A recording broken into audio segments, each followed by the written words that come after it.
Hello fans and welcome to Mid-Ohio for the final round to make the playoffs for the 2018 SSCA AdPro 360 Challenger Series.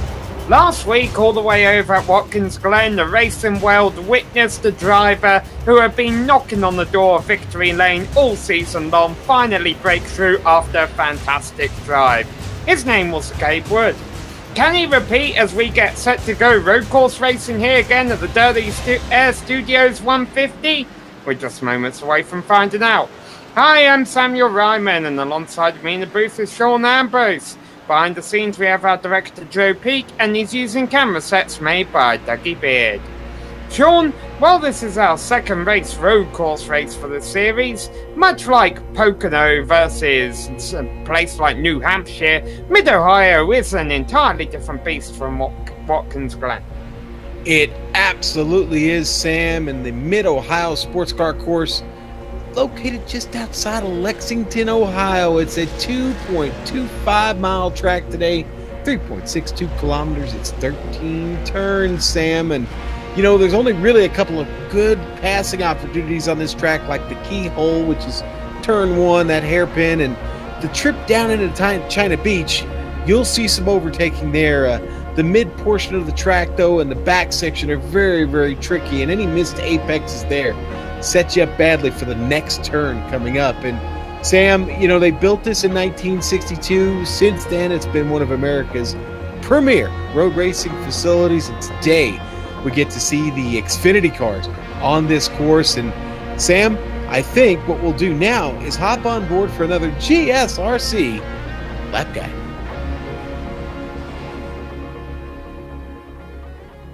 All right, we've got Amjad Yaman in the GSRC Mustang, so let's do a lap around Mid-Ohio. Coming down to turn one, it's easy to get overconfident about the speed you can carry into it. Get the car planted so that you can really get on the power early to set you up for this long straight up to the keyhole. If you didn't manage that, you might find yourself under threat from your opponent looking to outbrake you into two. Get the car over to the left and then throw out the anchor. The keyhole is tricky with the way the track falls away during this hairpin, but like all hairpins, squaring off the end of the corner will pay dividends, especially with the longest straight of the course following it. This is the backstretch, and we're approaching the best passing opportunity of the lap. Power down all the way down the hill through the kink until finally you reach China Beach. Make sure not to downshift too fast entering here, because otherwise the car won't want to turn, or for that matter, slow down. By now, we're entering madness as we crest this left-hander. Being good with the throttle and smooth with your inputs will be critical through this long, slow series of S's. Drivers who can manage their wheel spin and learn to take these corners in second gear will find it paying off by keeping your tires in better shape for the end of the run. Finally, we're coming up to Thunder Valley, and the rise in the right-hander will really test your precision and punish those with a lead foot. The track then gently bends right, and you'll want to get the car as close to that red barrier as you can go. Chuck it over the blind rise, and be sure not to take it too quick, or else you're going on a trip through the kitty litter. At last, there's the infamous carousel. There's a lot of lines you can take here, but be sure to hold right at the exit to give yourself the straightest line through the final jink left. If you've done all that, you've finished a lap around Mid-Ohio.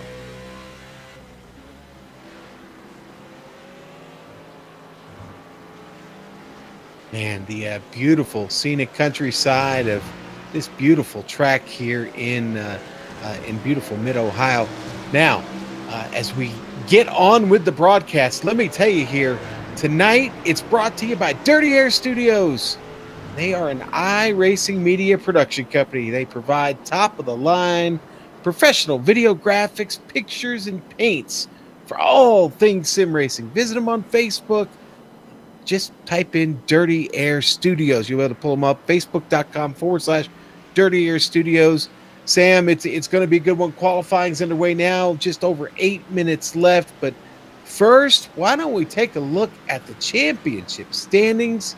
It's the last race of the regular season. The playoffs playoffs will be on the next time we're with you. But there he is, Gabe Wood, sitting at the top right now, and separated there by Gerald Campbell. Gabe going to go into the playoffs. All the guys in green are locked in. Campbell, Galgan, William Davis, Adam Eisenhower, Blake Griffith, Mark Cleadwell, John Theodore, everybody back to 12th currently in this. Curtis Young, I would say, would need a lot of help to get in, but Curtis Young isn't here. So the bubble appears to be safe at the time. We're going over the points here with you. So, Sam, that's where we stand heading in the playoffs. It looks like everybody pretty much locked in, ready to go as we get to that, like I said, the next time we're with you. Those are the driver standings here, the last race of the regular season. Yeah, and in fact, those 12 drivers you saw highlighted there as being on the inside, looking to go into the playoffs, pretty much guaranteed they'll make a playoffs at this point, because every driver currently signed up in this session is either already in the playoffs or they're not racing for the points in the AdPro 360 Challenger Series. One thing these SSCA guys do is that they make it so that each driver can only run for points in one of their divisions, you know, over in the Cup, the AdPro Challenge, or the Truck Series, which was at Bristol here last night here on the GSRC. By the way, for those of you who tuned in for that broadcast, we got confirmation following the race. Unfortunately for Joe Johnson, it was he who will not be making the playoffs. Qualifying currently underway here at Mid-Ohio. Speaking of the playoffs, let's take a look at our series info here, give you an idea of how this has been broke down during the course of the season. Well, we have 16 regular rounds, and then after tonight, they'll kick off their playoffs in a couple of weeks' time. 7 rounds. It'll be a round of 3 races, a second round of 3 races, and then the finale over at Homestead. This is essentially the Xfinity Series for these guys. So they race the NASCAR XFINITY cars, the Toyota Camry, the Ford Mustang, and the Chevy Camaro. Even though they have fixed setups, there becomes a bit of variation in strategy. They only get 5 sets of tyres during the race. The fuel is limited. It's about 25 laps, which will not be enough to get you to the end in the final stage. If you cause 2 accidents, you will be disqualified. If there is an accident under green flag racing conditions that is significant enough, the league admins will throw a caution during the race. And if there's a caution within the final 3 or 4 laps, there will be a green-white checkered to finish it all off. With all that being said, let's hand it down to our pit reporter joining us here tonight, Jason Galvin. Now, Jason, there might... tyre allotment may not come into play as much here, considering the fact we don't expect to see as many cautions here at a road course race. But that being said, there is still a lot you can do with strategy at one of these events. Sam, you're right, and I'm especially keeping an eye on that last stint, because the last stint is just outside of the projected fuel window. And so the question is, if we get a caution somewhere, do you use a set of tires, or do you come in, or stay out rather, and not use that set of tires in case that you want to use it at the end? You know, and the other question is, when you come in for fuel at the end, you know, do you short pit maybe so that you can take tires? Do you take less fuel and take fresh tires, or you just skip the tires altogether? And I think that the first 2 stints are going to be a real good idea. Those stages will probably give the drivers an idea of if they want to save a set of tires for the end, do they want to short pit at the end and take a chance with the set of tires, or do you want to run 5 or 6 laps on ice skates, you know? Well, Sam, Jason and Sam, I think going to your point about the tires, it's 103 degrees on track. You overdrive these turns, I think tires are definitely going to be a factor, especially in that last stint. So you might even be in a situation where you use them all up tonight. Fresh tires is going to be a big deal here. The times are very, very marginal. We're seeing in qualifying, and that's just the way it was in practice, guys. I got to do the early practice with these guys for about an hour, and again, the time's really, really close. Mine not as close as I would have liked it been to them. It's still, even where we're at right now with a poll, it's a 128.589. Gary Sexton just behind camera with a 128.712. So, I mean, that's what you're going to be looking at all night here as drivers try to survive this race here at Mid-Ohio. Well, you see, currently we have a 10-minute open qualifying session going on. About 2.5 minutes left to go in that. Worth noting, a couple of names who were performing well in practice, particularly Ryan Hill in the number 55 car, has not made an appearance during qualifying, and he was the second fastest driver in practice, so I think we'll want to keep an eye on Ryan Hill once we finally drop the green flag in a few moments' time. Currently, the provisional pole sitter is Kyle Kemmer. He was the only driver that dipped down into the 127s during practice. Yeah, and you know what, Sam? I think the strategy by a few of those drivers is to do just exactly that, to kind of bide their time. You know, they also may know, listen, I'm not as sharp at Mid-Ohio as maybe I should be. Maybe didn't get enough practice, what have you. That they feel like, you know what, we've got 3 stages. I've got a chance to stay in this race if I'm smart and just have decent pace at the back of the field and avoid the trouble up front of trying to race with somebody when I know that, you know, again, I may not be quite up to speed with the rest of the guys. It's a limited field this evening, only 14 drivers here. You've got a great opportunity for a really solid finish if you're smart about it. And I feel that one of the reasons we have a bit of a smaller field here, Sean, is that the pressure is off for these drivers over here in the AdPro Challenger Series. I know last night over in the Sim Speed Shop Truck Series that these guys compete in, the pressure was definitely on. There was a bubble spot. There were a lot of different championship scenarios that could be that could play out.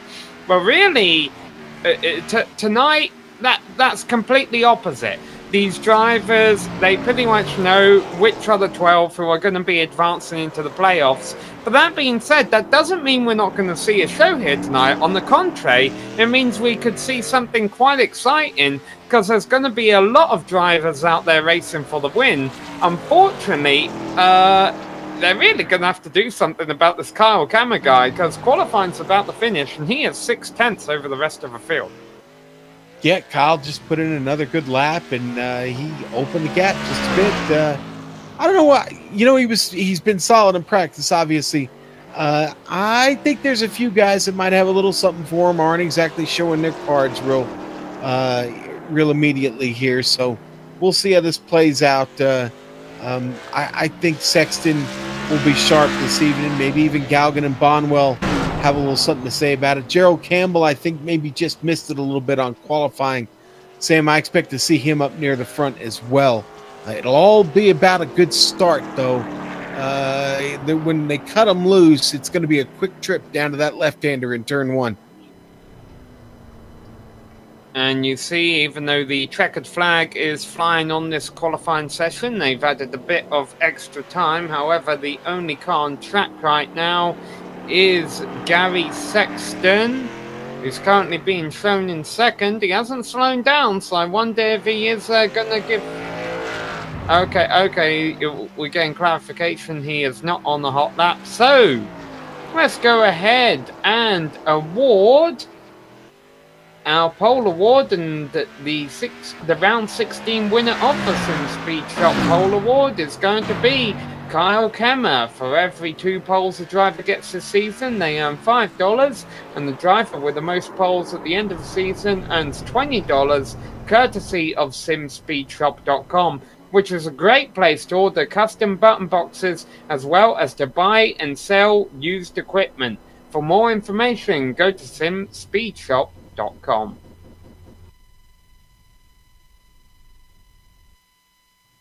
So, Kyle Kemmer takes that pole award, Sean, and let's have a look at the drivers lined up behind him. As we mentioned, he has a whole half a second over Gary Sexton, who will be lined up alongside him at the start, and then Trey Galgun and Josh Bonwell will be lined up in 3rd and 4th.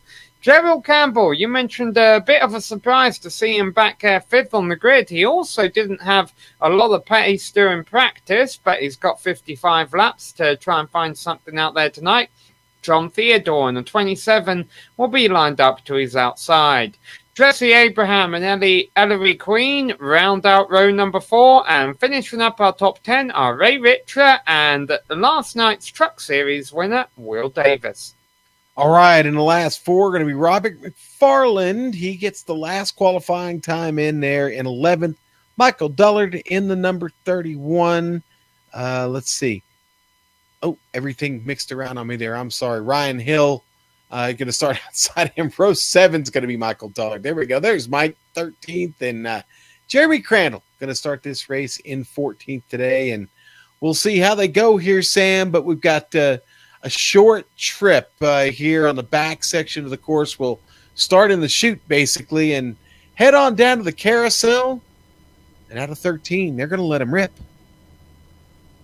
Not a whole lot of time to warm their tires up for these drivers. I've got to imagine that with these big, heavy machines and that high track temperature out there, Sean, these drivers aren't going to be too happy getting through these first couple of turns. I'd almost say you're probably not even going to get to fourth gear heading down to the keyhole. I think you'll wrap out at about 3 and start backing it down just before the markers on the left. Still waiting for a couple of cars to get gridded up as we take a look at the field. I'll tell you, Michael Dullard isn't actually in the session right now, one of our drivers who wasn't able to turn the qualifying lap. Robert McFarland also still waiting for him to grid up. I wonder actually if he's electing the pit start. He's been struggling a little bit for pace out there, so maybe he's just going to use this as a practice session. But the drivers up front are certainly here to race, and Kyle Kammer will be starting in the 88 side. He'll be on the left-hand side, the inside for turn number 1, and the 13, Gary Sexton, will be to his outside, and Robert McFarland has indeed taken to the grid. So 13 cars rolling off behind the pace car here, and we're about to go racing.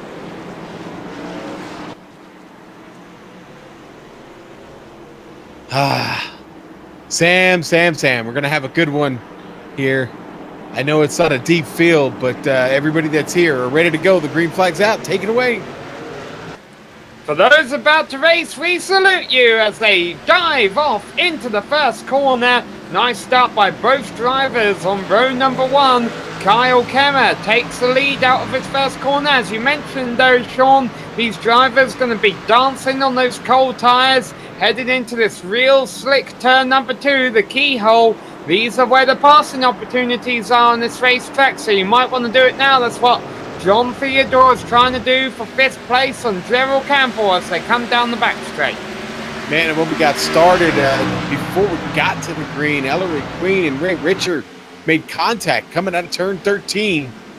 Richard really slow on the uptake after it. Queen got back underway. But Sam, that side-by-side battle right there between Theodore and the VFW machine of Gerald Campbell.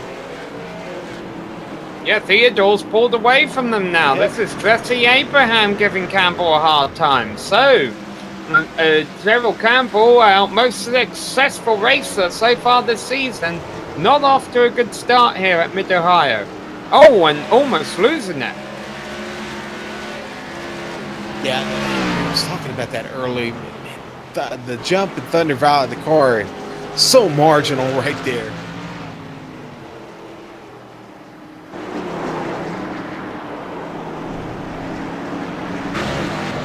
Sexton, Galgan.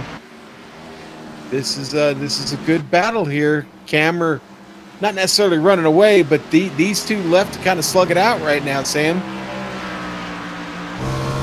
So Kammer leads lap number 1 ahead of Sexton, Galgan, Josh Bomwell. First change we've seen in the order is where John Theodore and Jesse Abraham have both picked up a spot over Gerald Campbell on the opening lap of a race. And Jesse Abraham running a little wide on the exit of the keyhole there. Campbell might be able to get one of those spots back. Only 10 laps this opening stage.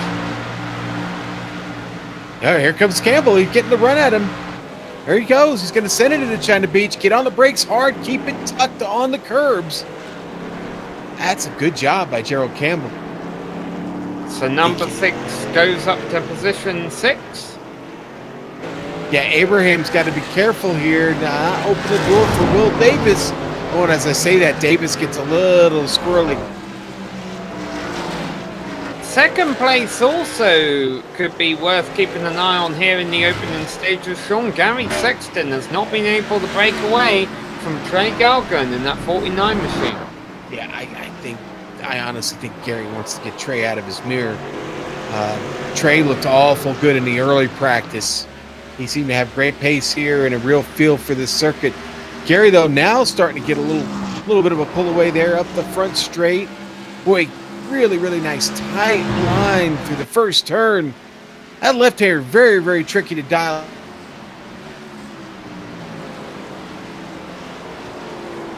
Be tricky to dial in, however, it is a potential passing opportunity of which there aren't too many around here at this Mid-Ohio circuit, especially in the infield. Seen a few moves going on in the early stages here, as we mentioned, a couple battles worth keeping an eye on. Gary Sexton versus Trey Galgan for second. Jesse Abraham versus Ryan Hill, who, remember, didn't turn a lap in qualifying, but he was second fastest in practice. So Ryan Hill, and off behind him is Will Davis over in China Beach, getting some sand.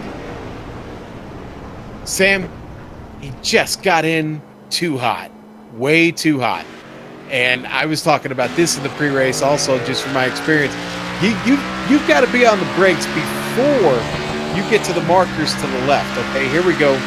He's going to get out of the speed trap there and make the approach to China Beach. If you don't brake right there at about the end of that wall, you don't start the braking, you're going to do exactly this, and you're going to pop out your umbrella, put maybe a little suntan lotion on the nose there, and spend some time in China Beach. Luckily, he got the car slowed up in time enough to avoid taking it all the way down to the tire barrier there.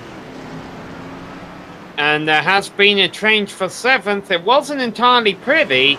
Ryan Hill is now up into seventh position. He did get into the back of Jesse Abraham, but no harm, no foul.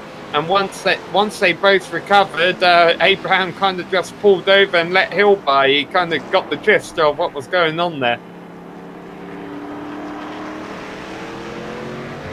Yeah, I think we're okay. I'm checking out Ryan's car right now, and I don't really see any hard damage on it. It's got a little bit of a wrinkle, but no hard damage. I think the car should be fine. Has slight contact. Abraham still got plenty of pace here. He'll be all right. I'll tell you what, Sean, we mentioned just 10 laps around here for this opening stage, but that's quite a long ways around considering it takes these guys about 90 seconds to complete a lap. Meanwhile, Will Davis has spun off at China Beach again and looks like he's going to take a tow to pit road. Well, the car didn't hit anything, but it might have been a little red mist there. Decided to tow it in and maybe get some fresh tires. Just misses the braking point there, and now you get on them a little bit too hard, Sam. They lock up on you, and it spins the car around. Again, got lucky. He didn't get into the barrier, didn't wreck up the car. Here we go, Sean, the bow for second. Heating up as Gary Sexton and Trey Galgan come through the keyhole. But while Galgan is able to throw it in, he's not able to get as good of an exit as what Sexton is, and that means he's not going to be able to pass him. I remember I had a similar problem once in the Lotus 79 race here. I forget, I had a really good battle with someone that day. Jason, do you remember who was in that battle? I don't remember who was in that battle, Sam, but I try not to remember battles here because I stink here. Gerald Campbell's off at China Beach, too. Ryan Hill's going to go around him. Yep, so change another position for Hill, another position back for Gerald Campbell. No, I had the feeling you would remember that one, Jason. What was it, me? Is that why I should remember that? Yeah, so that would be why. I literally try to forget everything about this racetrack every time. And there's that replay of Campbell going off right there. Gives that spot to Hill. But he recovers. He's back on track. And listen, this battle for second is not over. Trey Galgan's still giving the business here to Gary Sexton. And in the meantime, camera has actually started to open up even more now. It's almost 2.5 seconds. Sexton was as close as about 1.3 seconds 2 laps ago. And here goes Galgan to the inside of the keyhole. Going to try and pull this off. He's got to get a good run. Pulls right up alongside Sexton, and now he's going to drop back behind, try and cross him over here. Sexton's got the line, though, as they head into the speed trap. These two definitely fighting hard for second place as we enter the closing laps of stage number 1. Now, they've pulled out 5 seconds ahead of Josh Cromwell, so they can afford to race each other pretty hard and know that they're not going to risk losing a top 3 position at this rate as long as they keep it on the grey stuff. And right now, Jesse Abraham not doing a good job at keeping on the grey stuff. He's gone off at trying to beach and comes back on track, and Ellery Queen moves by and takes position.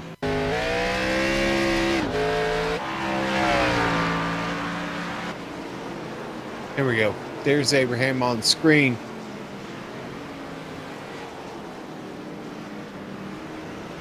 We get this replay here, and just runs it off again. Just a case of getting it a little bit too hot. You've got plenty of runoff, but again, you get in way too hot, and you're really in trouble because once it starts to slide, it doesn't really want to slow down for you. New driver in 5th place, Ryan Hill, has finally broken through into the top 5. A big mover definitely so far here in the early stages. And Galgan just had a real big slide out of a keyhole. That's going to ruin his chances of getting by Gary Sexton anytime in the near future. Jason, what have you been keeping an eye on in this opening stage as we enter the closing moments of stage number 1?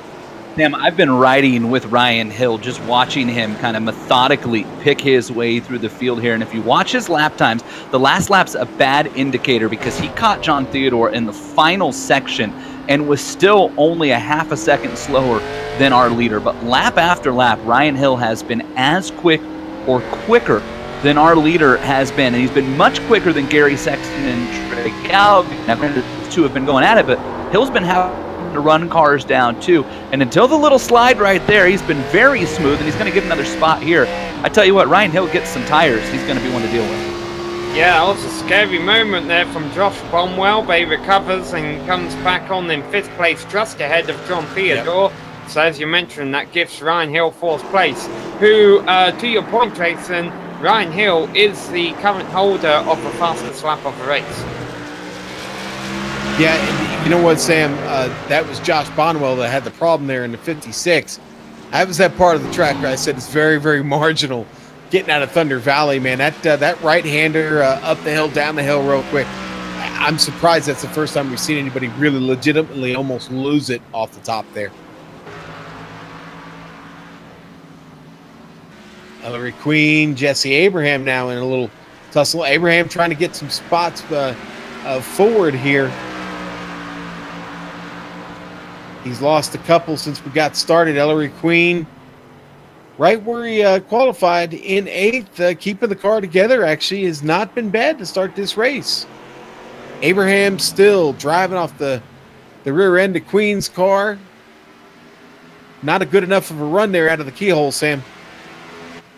Yeah, well, Queen was basically gifted this position when Abraham made a mistake earlier on, and I believe it was right here where that mistake was made. This time, can Abraham keep it on the second? Oh, almost. Yep, contact. That was contact.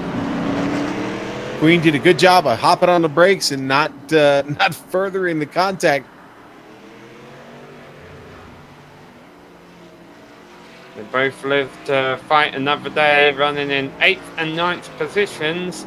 Of the 11 cars left on the lead lap, Robert McFarland has already gone a lap down. Will Davis, by the way, has officially retired from the race. And Gerald Campbell having another off-track excursion. And this one's going to cost him another... No, sorry, that was McFarland going by.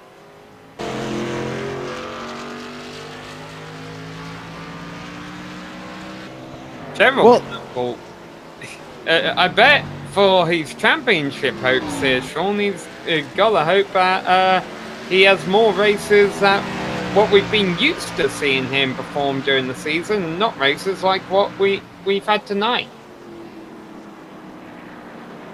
Yeah, you know what? I think the VFW Ford is going to be all right tonight, Sam. We're close to the end of the stage. You get a bit of a breather here. Getting by McFarland now. Certainly a good spot to catch McFarland. Robert's out here throwing down some laps, man. Just trying to get a finish in this race. I got a feeling that the road course, maybe not Robert's bag. Jesse Abraham back on his horse, though. Going to try and expose a little bit of a mistake there from Gerald Campbell. And all of a sudden, this turned back into a battle. Here comes Abraham, Sam.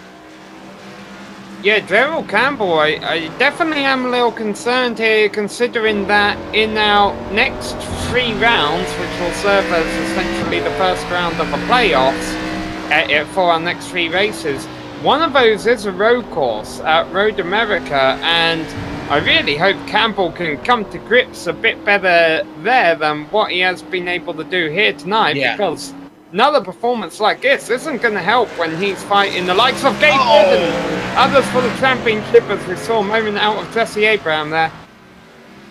Yeah, and that's just a situation where he just got back to the throttle a little too much, rolled into it a little bit hard, and rear end snapped on him, but a great save, and he does continue to keep pace here. Sam, we have started the final lap of the first stage. Yeah, and in fact, Kyle Kammer already coming around to nearly complete the final lap of the first stage. He holds a 4.5 second lead over Gary Sexton, who has been able to gap Trey Galgan for that position ever since Galgan had to slide out of the keyhole a while ago. And Kyle Kemmer making his way through the last couple of corners. He's gonna easily take stage number 1. Sam, I'm sorry I jumped in there. Jesse Abraham was doing a gearbox rear end inspection there on Gerald Campbell's car. This battle definitely still on as they come around to complete this opening stage. Another gearbox track. And Abraham just almost had the car fully sideways there when he got on the binders. Still going to try and take another stab at it here out of 13. It's not going to happen. Yeah, the stage caution has already been thrown. I wondered if they would wait for the top 10 to cycle through, but the rate at which Kyle Kammer was pulling away from the field almost looked like he would have completed lap 11 by the time the top 10 would have crossed the start-finish line. Jason, no need to fool around here, right? Get your fuel, get your tires, get back out on track. Yeah, no, there's the first 2 stages. I think anytime you have an opportunity to take tires, I'm watching Ryan Hill, right? And he's still running 129. It's the only car in the 129s. But remember how 5 or 6 laps ago I said, he's been nice and smooth. Everything looks under control. Dude looks like he's driving a 410 around Knoxville right now. If you don't take tires here, you have a death wish. Yeah, I think so. And, of course, the temperature on track continuing to go up, Sam, as we started about 103 degrees. I'm sure as this race wears on, it'll go up a little bit. And, again, starting with 103, not a great situation under a clear and sunny sky. And you see there, Kyle Kemmer has finally been able to catch a pace car. So Kyle Kemmer wins stage number 1. Behind him, we have Gary Sexton, Trey Galgan, Ryan Hill, Josh Bonwell, John Theodore, Gerald Campbell, Jesse Abraham, Ellery Queen, and Ray Richer rounding out the top 10. And Jesse Abraham actually having an off under caution, trying to catch a pace car, but he'll rejoin back on track in the 8th position.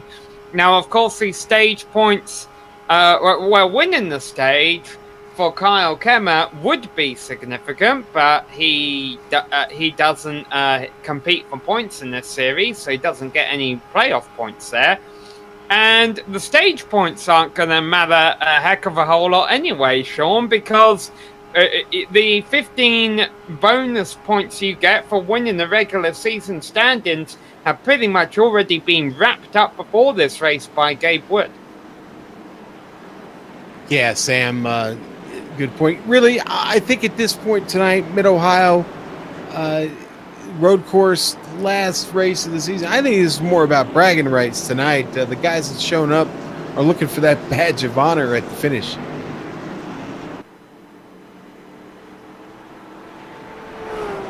Yeah, the first driver out there who will actually be competing for points in the playoffs is Trey Galgan, running back there in third position.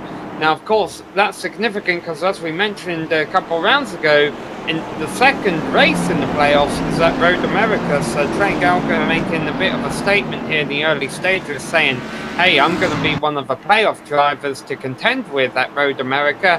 And hopefully, for his case, that should mean he'll easily be able to advance out of that first round. All right, pit road should be open. They're coming towards you, Jason. All right, Sam, Kyle Cameron leading them into the pits with Gary Sexton, Trey Galgan, and Ryan Hill behind them. No mistakes can be afforded here, especially if you're somebody like Ryan Hill who has a pit stall all the way near the back. Hill will be the first one to hit pit road, the right side of that number 55 Halo 5 Camaro up on jack stands. He'll take 4 tires and fuel, and the question will be, can Ryan Hill, who's worked his way up 8 spots through the first stage, pick off anything on pit road? Hill is down and away, a clean pit stop. Camera drops and will win the race off of pit road, and Ryan Hill is going to get all the way up.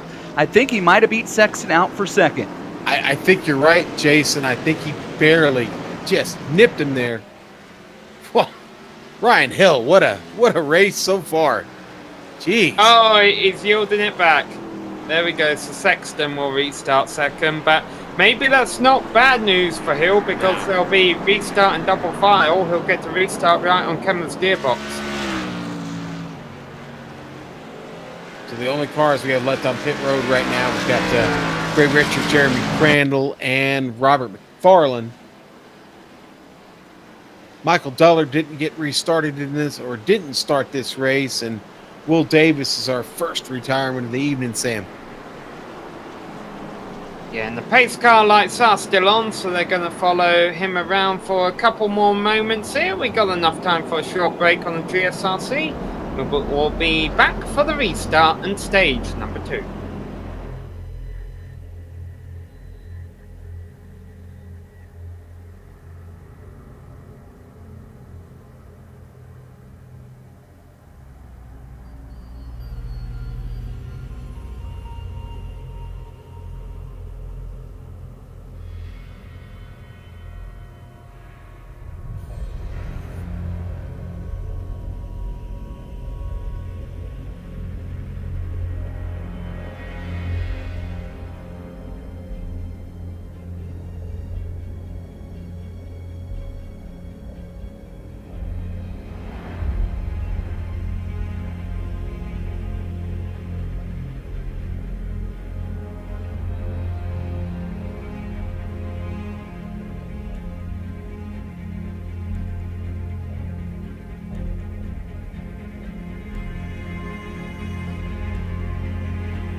Hello and welcome back to Mid-Ohio, where we are getting set to start stage number 2 here in the SSCA AdPro 360 Challenger Series.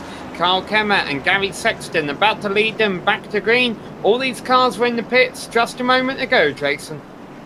Sam, all these cars in the pits, and one thing I'm keeping an eye on here as we continue to pace, and I'm going to watch the end of stage 2, is how quickly everybody can catch the pace car, or do they have to wait for the pace car? Because having to run that extra lap there, remember, these cars are going to be awfully close on that final stage.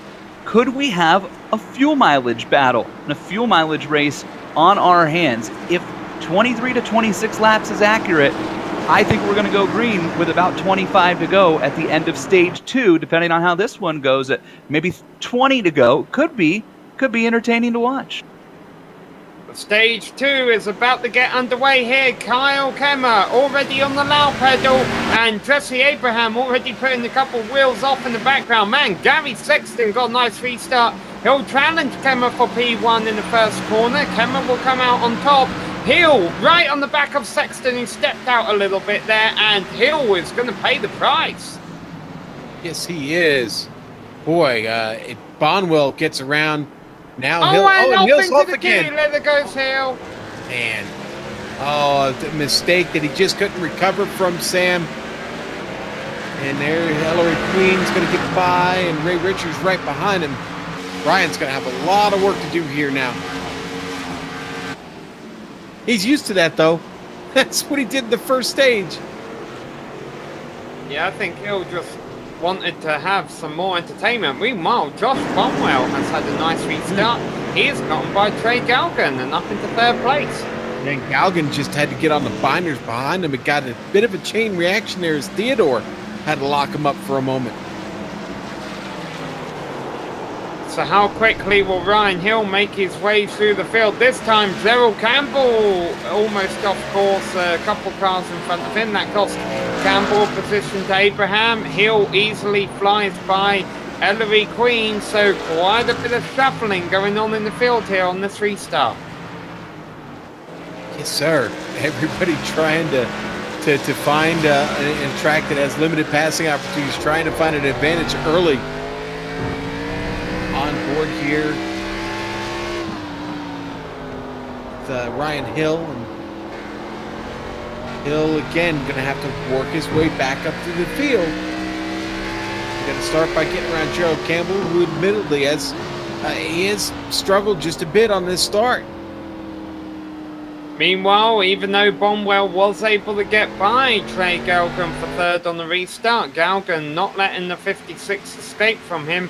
It was right up on his rear bumper in the keyhole, but Bonwell was able to get a nice exit down the back straight and retain 3rd place for now. We're back there, Hill. Hill just thought about it. No, Campbell makes a mistake. Hill's going to overtake Campbell. He's going to try to anyway. He's going to get him, Sam. Does it right there in turn 5, coming around Turner, China Beach. Campbell almost gets into him, going down into the S's. So the next driver for Hill to try and get by is Jesse Abraham. Abraham's had a solid performance today, but we've definitely seen him in the green stuff a bit more than a couple other drivers. So Hill will just want to be a bit careful trying to get by him here. And once again, Abraham almost having a scare there. Definitely a bit of a wide exit. A couple of wheels up just right on the edge of the grass. I think Hill's going to have a great... Yeah, he got enough run there. I think he's going to be able to overtake him here in 1, Sam. He's going to take a look at it. Wow. That's close. Well, that's an interesting way to get through turn 1. Oh, Campbell's going to come around. He's going to send it into the keyhole there, right inside of Abraham. They're going to clatter doors.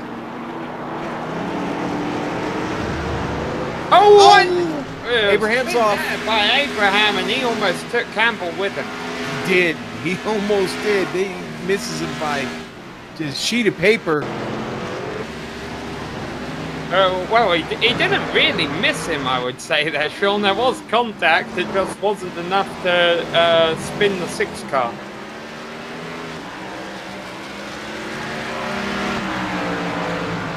right, so there's the problem in turn one. Now we take it down to the keyhole.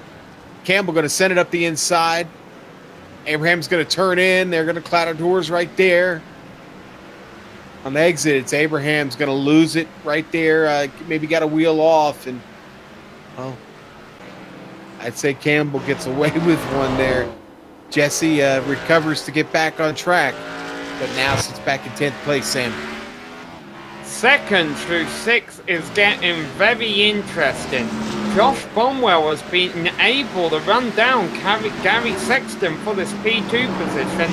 He still has Galgan all over the back of him. And the unsung hero of the race really so far has been John Theodore back in 5th place. We haven't mentioned him a whole lot, but I think he's about to lose that 5th place actually, because here comes Ryan Hill down the inside. And there's that passing opportunity we talked about in the pre-race, Sam. Down into the keyhole to get the spot. Theodore not good enough off of the keyhole there to cross him over.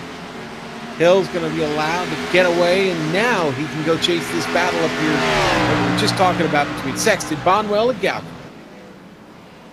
Hill's problem is that even if he is able to navigate his way around the 3 cars ahead of him, they are already 4 seconds back of our race leader, Carl Kemmer.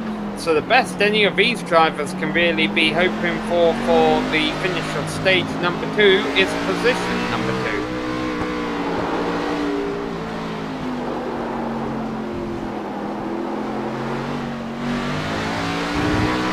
So the opening stage was 10 laps.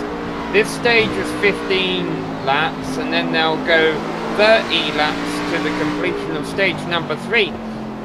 And as things tighten up a little bit here, Jason, I've got to wonder, even though the drivers would be fighting to make fuel by the end of the race, do you think we'll see anyone pit before pit road closes at the end of stage 2, just to see if they can get a step up on strategy, because it's going to be hard to beat Carl Kemmer right up on pace?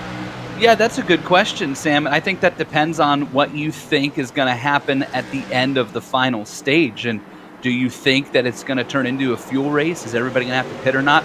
The other gamble that you take maybe is if you're, somebody like Ryan Hill, is do you pit before the pits close, take your tires and a full tank of fuel, and then come in with everybody else and just take a splash to top off at that point and perhaps beat everybody off pit road and take the lead? There's a lot of different ways you could play that. Well, you saw on screen right there, Ryan Hill was able to take 4th position away from Trey Galgan. Now he's all over the back of Bonwell for 3rd.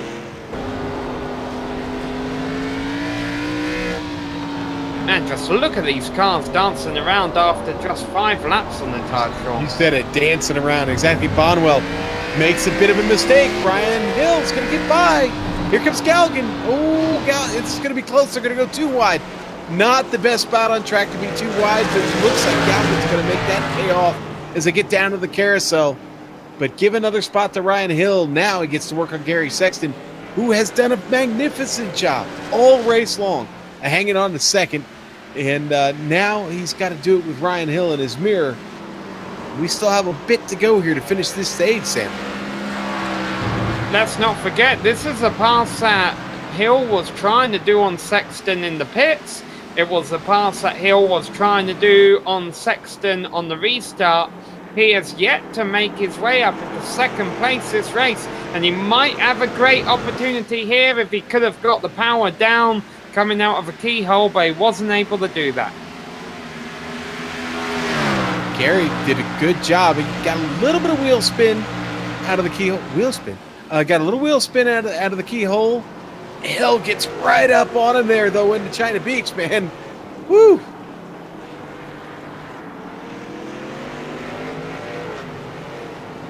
Jason, you got something on Campbell? I think he spun, didn't he?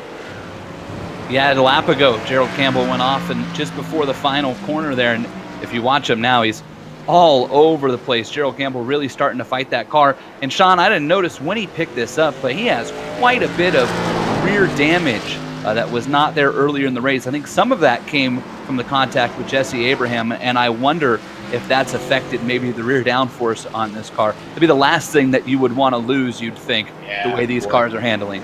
Yeah, yeah. I mean, you're already riding on skates in some sections of the course, and Campbell not getting any help now. He runs it off just a little bit back there, but we're watching Sexton still try to defend Ryan Hill. Yeah, I've got to wonder, going back to Gerald Campbell, with he's got to just be using this as a bit of experimentation, Sean. Maybe play around with the gears, play around with the lines, so that at Road America he can put on a better performance. Whereas it doesn't really matter, honestly, if he doesn't do too well today. He's still going to have a healthy stand-in heading in to the playoffs. But as you mentioned, right now we've got a battle for second going on between Gary Sexton and Ryan Hill. Neither of these drivers, and the same could be said for Carl Kemmer leading the race, and none of our top three racing for points in this series. They're just here to win. But right now, Ryan Hill knows if he really wants a decent chance of running Carl Kemmer down, he's got to find a way to get second right now. And man, he has been all over Gary Sexton like gravy on mashed potatoes, baby. I mean, just draped all over the back of the car. Behind him. Bonwell had an off. He loses. And he just misses the barrier, but almost gets into Theodore. Actually, I think there might have been contact there, Sam, between him and Theodore. Yeah, he does actually just nip Theodore. We're going to watch it on the replay. Bonwell's going to lose it here. Maybe just a little bit hard back to the throttle. It's an easy spot to do it. You're climbing uphill there, setting up for Thunder Valley, and as he slides back up onto the track, he just catches a piece of John Theodore, who's now got a little bit of right front damage to deal with on that car, riding in fifth place. And the battle for second is on. Sean Hill sending it down the inside of a keyhole, but Sexton going to try and cross over. Gets too much wheel spin, and Hill is going to run away. Wow, and we got a replay on that one for sure. While we watch the replay here, Gary's got to be careful because Galgan has caught him. But here we'll watch Gary Sexton going to get overtaken here by Ryan Hill. Gary's going to try and send it a little bit deeper, stay with him and cross him over, but just maybe turn the wheel a little bit too much. And now he's under threat from Galgan, trying to hang on to a podium spot here. Oh, and Sexton is loose. He's really, really loose off of Thunder Valley. Looks like he's killed the rear tires. He's got to hold on to this car for another 3 laps before the stage ends. Galgan's putting it in there. Really. Here we go. He's doing this strategy, Jason. Gary Sexton onto pit road unexpectedly, 3 laps short as the pits close, Sam, and we talked about it. Would somebody take the chance? Sexton, I think, with that mistake when Ryan Hill passed him and with Galgan all over him, makes the gamble call here. Sexton's in. We'll see if that car goes up, and it does. The Toyota taking right side tires, and now they'll come around and put left sides on as well for this number 13 car.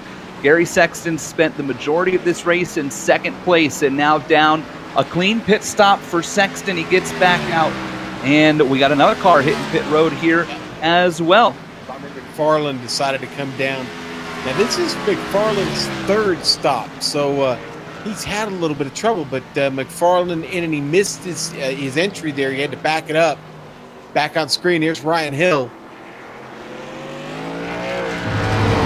Yeah, let's actually, we still have a replay of the restart here, Sean. Remember, Ryan Hill was battling for second right at the restart, but really didn't have a good one for whatever reason. I wonder if we could try and break down what happened. Yeah, here's that restart.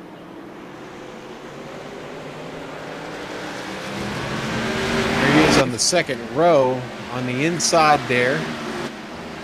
To get down to turn 1, and I think that's where it starts to go bad for Hill here. Oh, he got up on top of the curb. Too much on the curb on the inside there, Sam. That'll do it every time. It shot him out all the way to the right, and then he got the curb on the right on the exit. Yeah, so he was just thrown off balance there, ultimately. Yeah. He was hanging on for dear life, and still never really got it collected until they got out of the keyhole. Now, Hill just turned a lap time that was 0.3 faster than Kyle Kemmer. However, 9 seconds back, he's not going to be able to reduce that gap within the next couple of laps at the end of stage number 2 here. But it is a sign that Kemmer will have to worry about that 55 car if he's able to get a cleaner restart in the 3rd and final stage. Well, I know who's going to start at the front when we get restarted. I have a pretty good suspicion. Well, I don't know. I beg to differ there a little bit, Sean, because Ryan Hill had a really good pit stop under stage 1. I don't think Sexton's coming in. Oh, okay. I'm talking about start of the next stage. I was saying who's going to win the race off of pit road. Well, let's go back down to you, Jason. Do you think Sexton would come in just to get a splash of fuel? That's a good question, Sam. And I'm actually watching Sexton here, and I think our director, Joe Peak, just noticed the same thing. He is not pushing, and he had a chance to go run Jesse Abraham down. In fact, I guarantee you, with the lap times, he would have caught Abraham and picked off that spot. So I think if he was planning to pit and top off on fuel, he would have gone and got that position, because that's an extra, half a second, 3/4 of a second if you're a car in front going into your pit stall. Instead, Sexton's just cruising around. He's not shifting much. He ran much of the middle section in 3rd gear, not driving the car real hard. And I kind of think he's just going to cruise here and see if he can stretch it all the way to the end.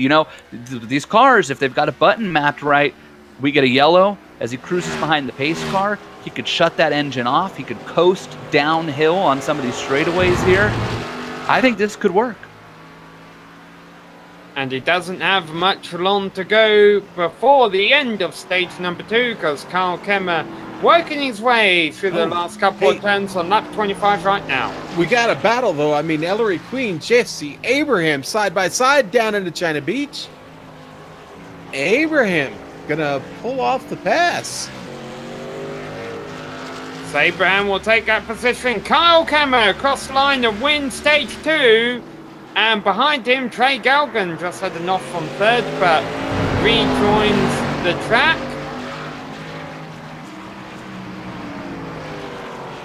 And the caution is out. And I'll give you an update here. We are now officially down to 11 cars. Robert McFarland has retired. He actually had an overheating engine from getting too much gravel in the radiator. Does that really happen? Yeah, that's what he was. That's what he said. I'm gonna go with Robert. If that's what he says, I'm with him. Hey, McFarland's had a good week anyway. He made the playoffs last night over in the SSCA Sim Speed Shop Truck Series. Well, Sam, that was a pretty entertaining stage. I got to be honest with you. Definitely a lot of action on track. Sometimes a small field can produce a real gem, and I love watching these Challenger Series cars get around the track. And they're still hauling it around the track to catch a pace car. Kyle Kemmer basically going full speed still. So when they come into the pits, the race order is Kyle Kemmer, Ryan Hill, Trey Galgan, John Theodore, Josh Bonwell, your top 5, Gerald Campbell, Jesse Abraham, Ellery Queen, Gary Sexton, and Ray Richer. And I suppose we should give a shout out to Jeremy Crandall, because he's 11th, the only car left running, last car not even back. Well, yeah, everybody here on the lead lap. So, Sam, that means anybody's got a chance to win here. You never know what might happen up front. You get to battling too hard, and then all of a sudden someone's off and they've wrecked the car. And someone like Ray Richer, who's been getting around here, maybe average pace this evening. Even Ray's got a chance here to pull one out of a hat. Are you saying, Sean, that the racing in stage 3 is going to be more chaotic than what we've seen in these first 2 stages? I absolutely guarantee it will be.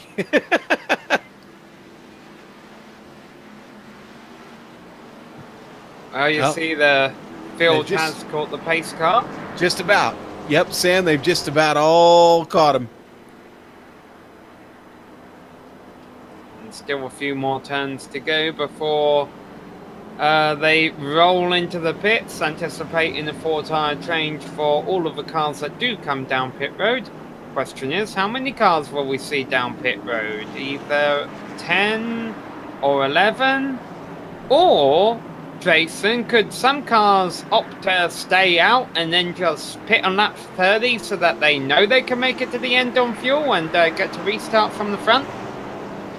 Well, that's an interesting theory I hadn't thought about either, Sam. If you stay out here, maybe you get out in front, maybe some chaos happens behind you, right? You put Kyle Cameron and Ryan Hill back there in traffic. You know, Gary Sexton maybe gets frustrated because he doesn't get the lead after short pitting.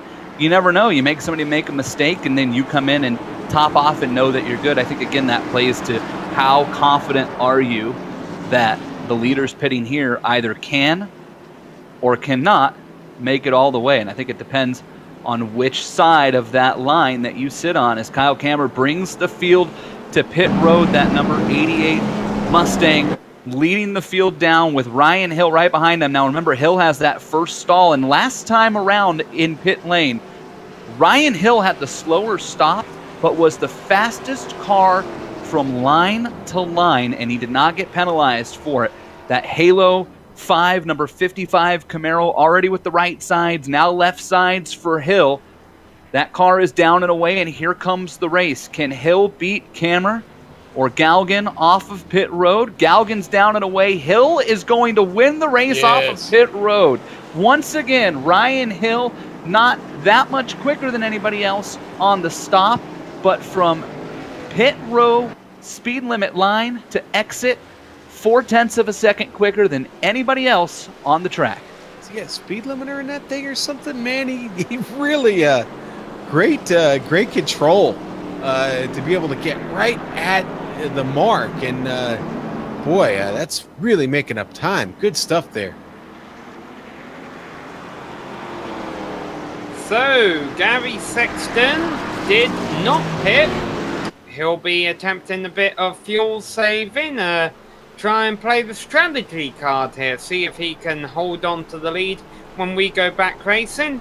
That's a few moments away, so we're going to take a quick break once again here on the GSRC and be back for the final 25 or so laps here at Mid-Ohio.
Hello and welcome back to Mid-Ohio, to the Dirty Air Studios 150. Dirty Air Studios is an iRacing media production company. They provide top-of-the-line professional videos, graphics, pictures and paints for all things sim racing, and you can visit them at facebook.com/Dirty Air Studios. Well, we anticipated this a little bit, Jason. Gary Sexton and Ryan Hill leading the field back to green. What we didn't anticipate really as much was what just happened at the back of the field. That's right, Sam. Ray Richard just hit pit road with the lights out on the pace car to top off his number 44 with fuel. And I was just mentioning, I keep an eye, because of where the pace car peels off and the green comes out here, cars can peel off onto pit road on the green, and I wonder if somebody at the back, or even somebody like Josh Bonwell, who's had enough pace to run up front all day and is starting on that left side line and could just peel straight off from the 5th spot or 6th spot there. I wonder if somebody takes a gamble here on this restart. Well, let's find out, because one car that's about to peel off to pit road for sure is the pace car. There he goes. Sexton about to lead the field back to green. He's been taking care of his tyres, shutting the car off. Another moment from Hill. Oh, Theodore back there slaps the wall. Man, Ryan Hill almost did the same thing there, Sean. Very unstable cars as they went back racing there. And around goes Bonwell, hard into the wall. Yeah, that was him and Galgan getting together. Galgan, who's been having a strong performance all day long, drops back, no caution. Yeah, that's what I was just about to say, Sam. No caution flag there. Hill already in trouble. Camera was just right up the gearbox a moment ago. Boy, what a sketchy start. Not for Gary Sexton, though, man. He got on the hammer pretty quick, and he's able to keep everybody at bay here so far. Try not to overdrive it there, Gary. It was a little hot there. Hill looking for opportunity, not the right part of the course to get it. Worth noting, all 11 of our cars who took a restart, still on the lead lap, still competing. Even Bonwell, who took that smack into the wall, making his way around the Mid-Ohio sports car course. Ryan Hill really thinking about taking the lead from Sexton soon. He wants to have a car between himself and Kammer. Yeah, it's the best he can hope for, but Sexton... Campbell just got turned by Galgan. Boy, rough restart to the race for Trey Galgan. Yeah, well, that's because Galgan's trying to rally his way back up through the field after the contact a lap ago. But we're going to keep it live here, because I have a feeling things could be still about to get dicey up front. Yeah, I'm with you. I think Camera is going to try and overtake Hill before Hill can get an opportunity on Gary Sexton here. I would say it again, Gary just seems to keep putting the car in the right place. Yeah, well, even though Sexton has a bit more age on those tires, he was trying to take care of them at the end of stage number 2 so that the guys behind wouldn't freak train them. He's been a top 5 car all night long, if not even a top 3 car, so it's not exactly like the 2 drivers behind him have a huge pace advantage. And right now, Sexton is doing a good job at being defensive enough to hold on to this lead on lap number 31 of 55.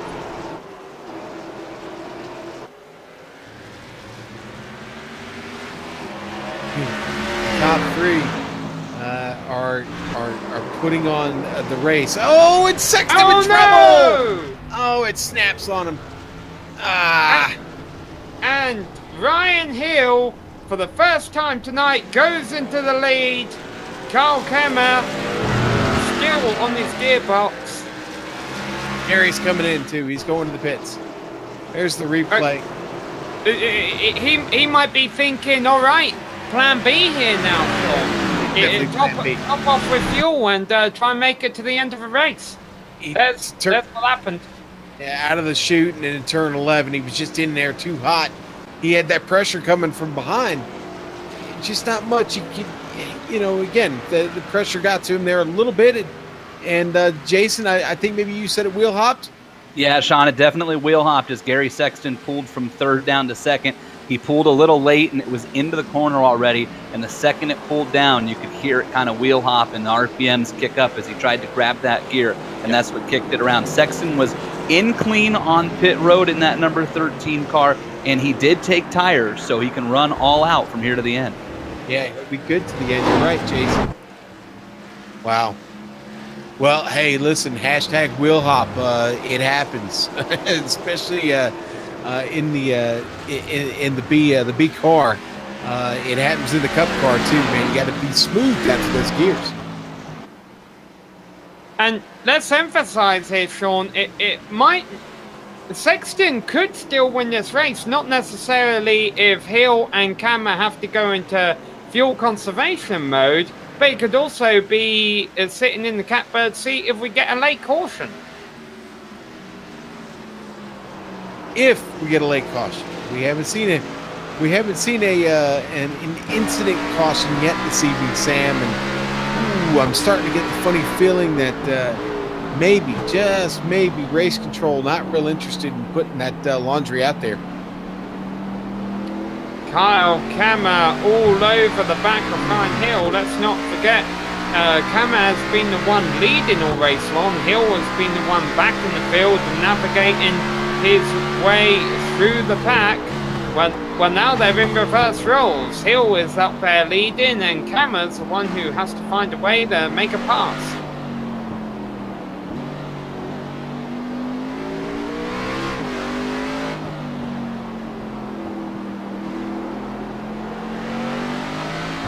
So Sexton currently being shown as 38 seconds behind the leaders in 11th position.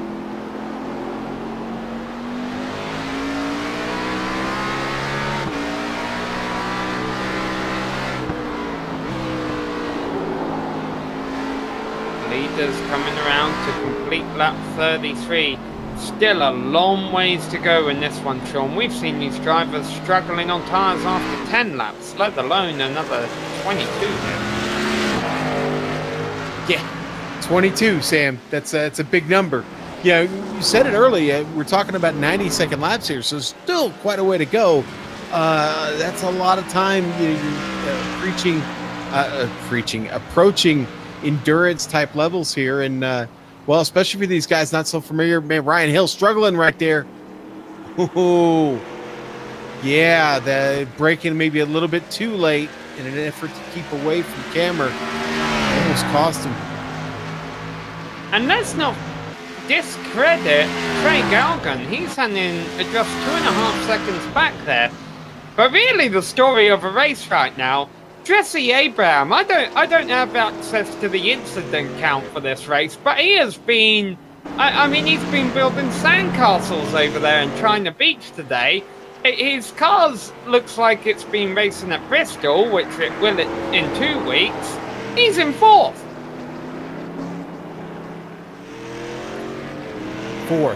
And like you said, it seems like at times it's been a bit of a struggle for Abraham. The car, that Chevy Camaro, maybe starting to look like a Chevy Volt in certain areas of the car.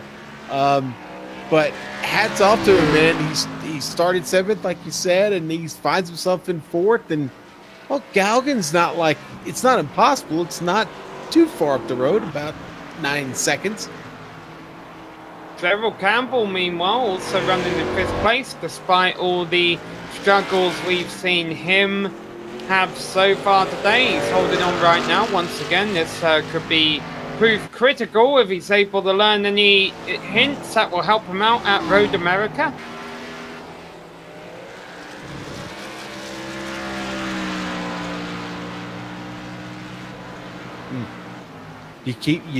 I'm really Campbell's had a good effort here. I don't know how much more he's got left to get towards the front, but the front, that's really where the battle is right now, Sam. Is Kyle Kammer is still overworking Ryan Hill up in front of him. I wonder, I think Kammer keeps putting this pressure on Hill, and he knows, obviously, he's still got 20 laps left here. I think he just knows it's a matter of time. anytime he fills Hill's mirror, he knows he's getting a little nervous. Hill does not want to give up this position, man. He's had a great race, but he is at times looked a little bit mistake prone. Wouldn't you say, Jason? Yeah, well, the restart, I think, was certainly the most telling sign of a mistake prone there. I'm really impressed, though, with Kyle Kammerer's ability to just kind of keep consistent pressure here and not do anything crazy. He hasn't had to race behind anybody all race. And, I can't say that I've been in that situation myself too much on a road course. And by not too much, I mean I think I've never been in that situation. But I would imagine that it would be hard to run 25-plus laps the way that he did. Just kind of cruising out front, no pressure from behind at all, clear skies in front of you. And now you're racing for the win. That's got to be difficult. Couple of things worth keeping an eye on back in the pack. First, we could have a battle for 7th coming up very soon. Ellery Queen ahead of Josh Bonwell. Credit to where it's due. Josh Bonwell had a hard hit in the wall on the restart, and yet here he is, still in 8th place, and we'll see how much higher he can get up through the field. And Gary Sexton, after making that pit stop following his spin that dropped him all the way back to 11th and last on the lead lap and in the race, he has already picked off 2 positions ahead of Jeremy Crandall and Ray Richer.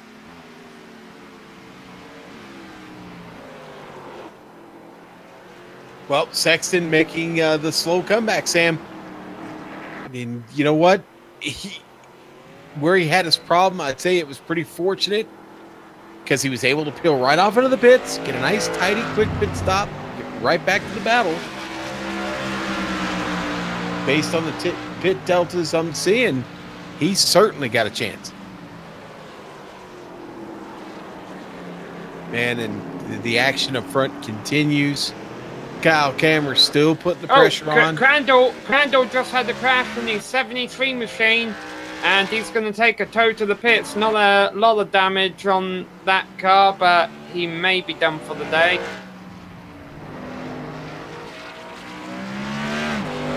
And sure enough, Crandall has retired from the race.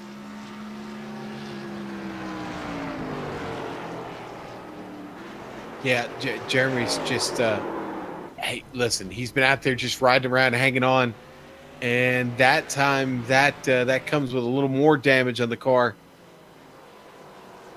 and he is going to have to take that tow in. Last lap around, Sean, our fastest driver on the track was not Ryan Hill, it wasn't Kyle Kammerer, it wasn't even Gary Sexton trying to make his way through the field. It was Trey Galgan. It was Galgan. I wonder. I'm just seeing that. I did not see that pop up on my screen, but yeah, what a time. I wonder if Galgan's strategy here, well, actually Galgan had a pretty slow lap that time around, but if he could benefit from Hill and Kemmer pressuring each other, and maybe he'll be the one with the best car by the time we enter the closing laps. Oh yeah, no, I agree. I think right now Galgan's pace is coming from the pressure Kammerer's putting on Hill up there. I mean, they're not turning their fastest laps of the race right now. Still turning good laps, but they're not turning their fastest laps. And yeah, Galgan's got a little bit of advantage. He's got clear track in front of him. He's got that big carrot hanging out there that he's chasing, right? He's chasing those 2 in front of him. He's chasing that carrot right in front of the car because he's got so much clean track to go get him right now. He's clear behind, clear in front, and able to just focus on what's immediately in front of him right now. That's an advantage indeed.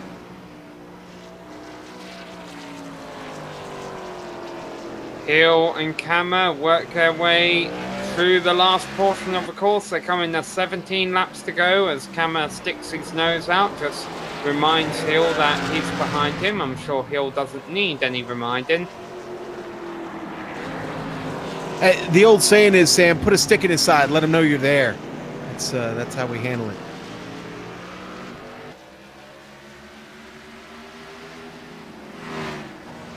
Well, I almost wonder with the amount of drivers in this league that share last names with former presidents of the United States, Sean. Shouldn't we rather be saying walks off to carry a big stick? Yeah, maybe so. Yeah, I forgot about the presidential the presidential thing we have going on with the AdPro series. Oh, and Cameron thinks about it right there into the keyhole. He like I said, he thought about it.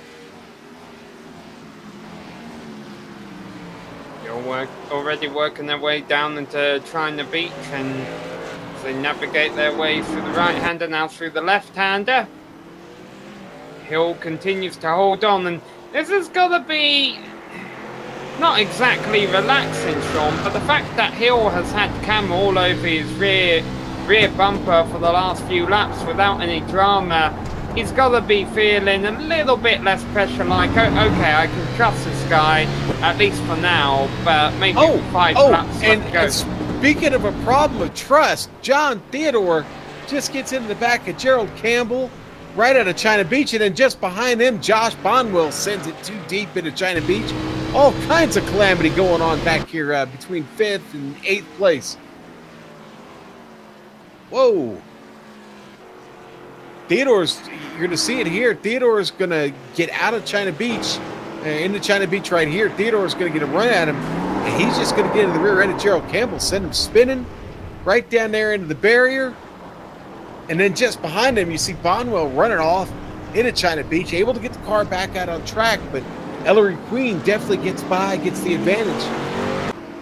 I wonder if that was Bonwell getting a little bit ambitious. He saw there was trouble going on in front of him, thought, oh, I can take an opportunity here, take advantage of the situation, and kind of make a mistake, almost like what we saw Martin Truex Jr. do over in Watkins Glen when he saw Chase Elliott make a mistake on the last lap last time round. He made one himself. Meanwhile, I say Kammer's that Hill can relax a bit because it seems Kammer's being patient, but boy, Kammer was actually pretty close as those two went through China Beach that time around.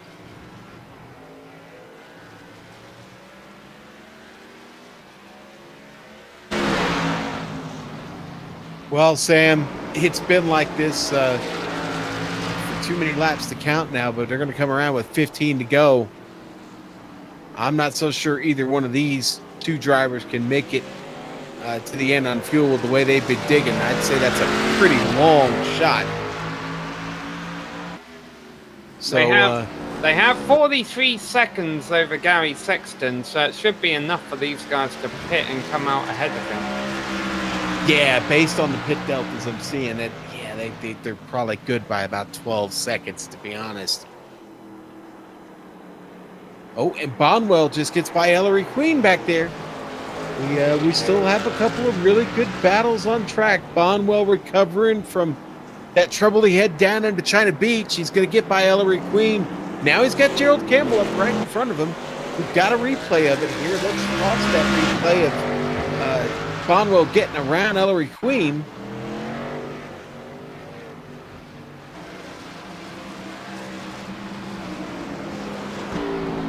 Bonwell got the run. Ellery makes a bit of a mistake there. The car, you're going to see it get loose. And Josh Bonwell going to come around and pull it off.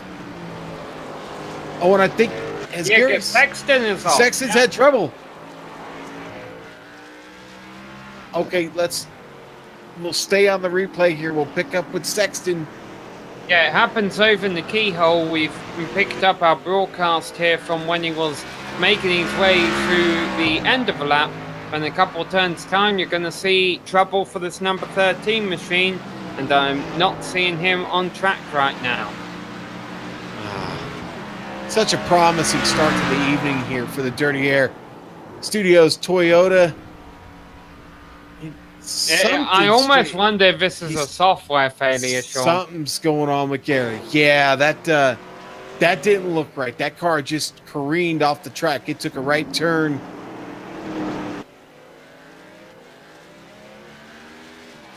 Yeah, I know this is one of those races where you can take right turns in one of these NASCAR sanctioned cars, yes. But that's not the place to take it. No, it's not. Boy, I sure hope Gary's all right down there. Up front, though, nothing's changed, man. Camera is still just putting the hammer to the rear end of Ryan Hill's car. The lap times they are currently running are a couple of seconds off of what their fastest laps were. And Jesse Abraham in 4th place, having another off-track excursion. He's had plenty of those throughout the day, but apparently it's working for him because he's in 4th place.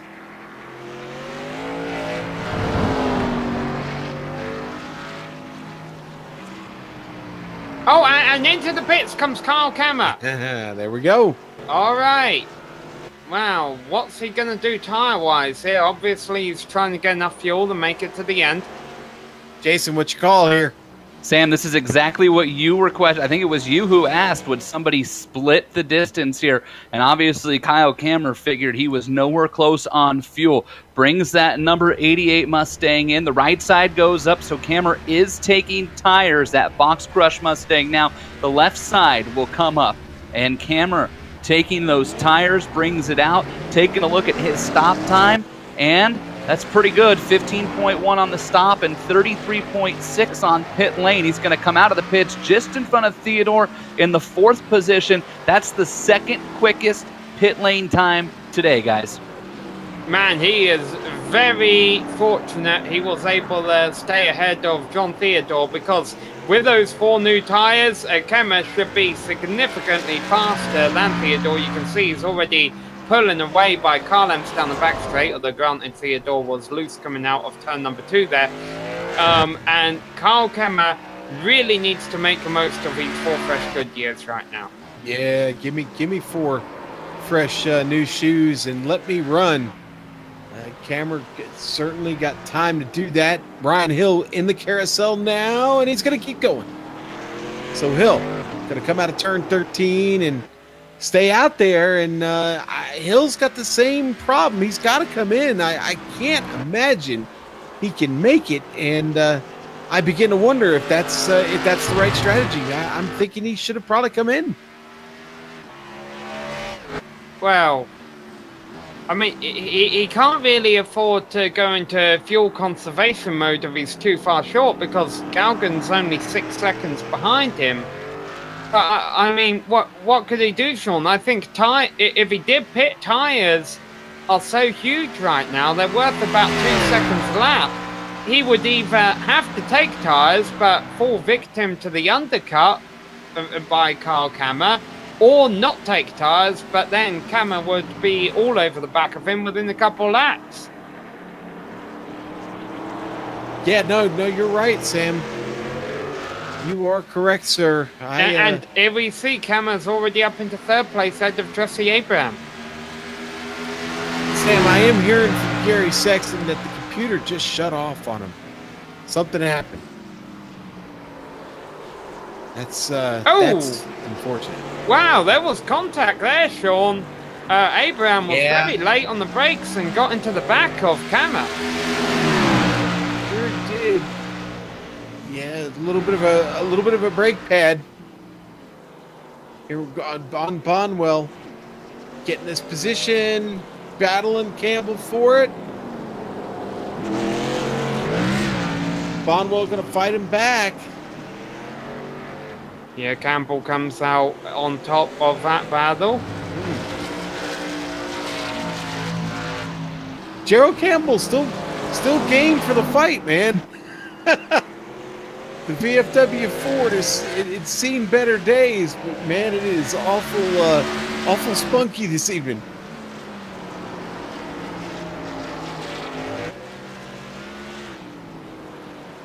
Kyle Kammer already turned a lap time 2.5 seconds almost quicker than Ryan Hill. I mean, if Ryan wants to win this race and he's not racing for points, that's really his only goal, I could imagine being here. I think he's got to try and make it to the end.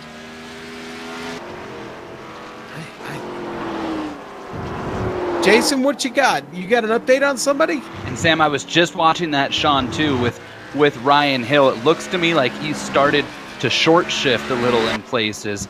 And I'm with Sam. I was just watching the lap times of Kyle Kammer, and he's already knocked 8, now 9 seconds off of that gap from when he came into the pits, right? So it was a 33-second stop, and Kammer was right behind Hill. He's cut that down to 24 seconds, and it's just rattling off. At this pace, Kyle Kammer's going to catch Ryan Hill by the end of this race anyways. There's no way at this point that Ryan Hill can pit. Like you guys said, he's not racing for points. And if he pits at this spot, he's just giving up second or the win and settling for second position. And frankly, if Trey Galgan decides to hit pit road at some point here, Ryan Hill's going to be in danger of losing the second spot as well if he can't stretch it to the end. Listen, Jason, Kammer, hands down, the fastest car on the track right now. He is picking up everybody. I mean, when you look at the deltas and the difference in just speed and how quickly he's picking it all up, it's insane how fast that car is right now compared to everybody else. So, man, right now I don't even think a pit stop helps Ryan Hill unless he does something tricky with the fuel, because now it's only 22 seconds, and you're going to have to do something different, obviously, to have only a 22-second stop. Yeah, so 3 seconds a lap. So Hill has 29 seconds over Kammer right now. It's 22 seconds is the interval between Galgan and Kammer. Galgan, I think, as we just mentioned, is going to be floating in the same boat as Hill here. Now, if Galgan wants to win this race, he's got to hope for two things. He's got to hope that Hill can't make it to the end on fuel, and he can.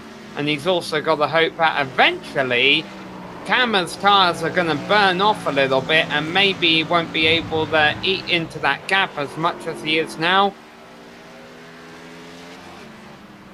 But then all this could change, Sean, with the late caution.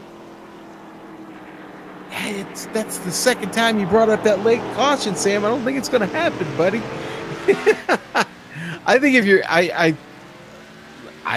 gambling on that, I think it's a bad gamble. So I just see it. Something really magnificent's going to have to happen. We've already had a couple close calls, and we got no caution flex. I don't think it's going to happen. Our director reminding us of what the great Eddie Cheever said once: luck is a bad strategy.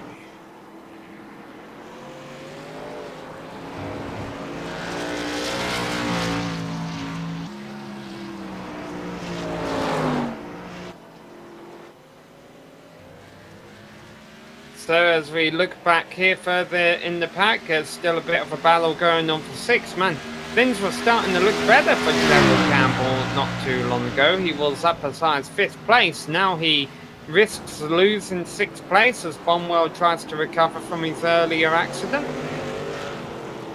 Yeah, Bonwell getting the run at him here. Bonwell's not been very good in China Beach this evening. That time, not so bad. Gets a bit of run at Campbell.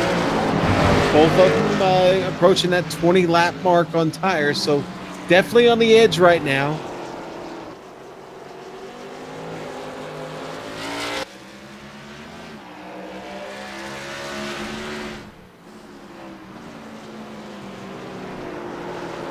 And I was trying to go back and do some research here, Sean. It was Joey Hand.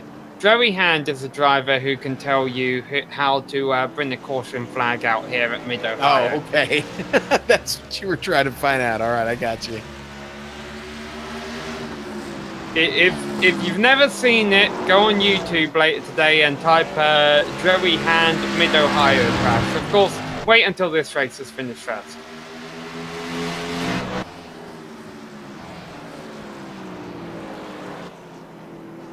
Well, Sam, our leader, Ryan Hill, he might have found enough pace here. Sorry, Jesse Abraham wanted to build another sandcastle. Oh, no. He does it and comes back out on 4th place. You know what? he's going to win the pretty sandcastle. Well, he is going to win the sandcastle contest today. I think he's in the running for the blue ribbon there. He's done some fine work down there. Oh, and Bonwell's off, and that's going to allow Gerald Campbell to break away from him for now. Gerald can breathe a bit again. Just a bit. You got a replay of it?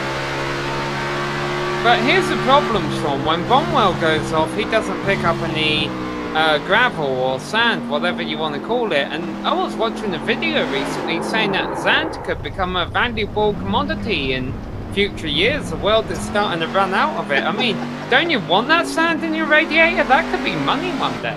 Yeah, I don't know. I don't think I'm trying to mine sand at Mid-Ohio. I think I'll leave that to the dump trucks.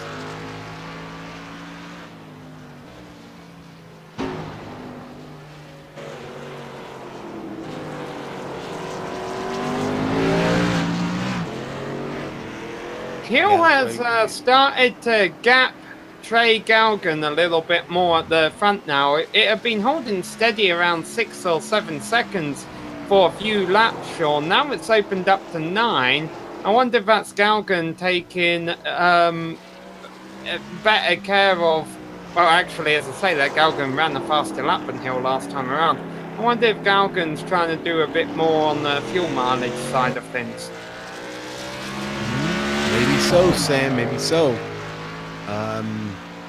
I do think he's got to be a little concerned, though, with Cameron's pace. As Cameron just runs another fast lap, and a little bit at a time, he's starting to get this done. 6 laps to go, Sam.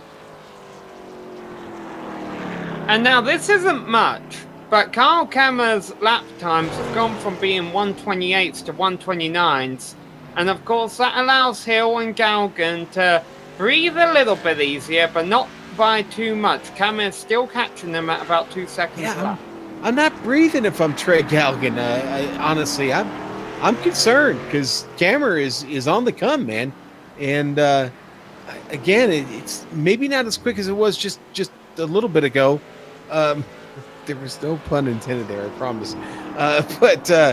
But man, he is still picking him up, and now it's down to right at almost 6 seconds flat.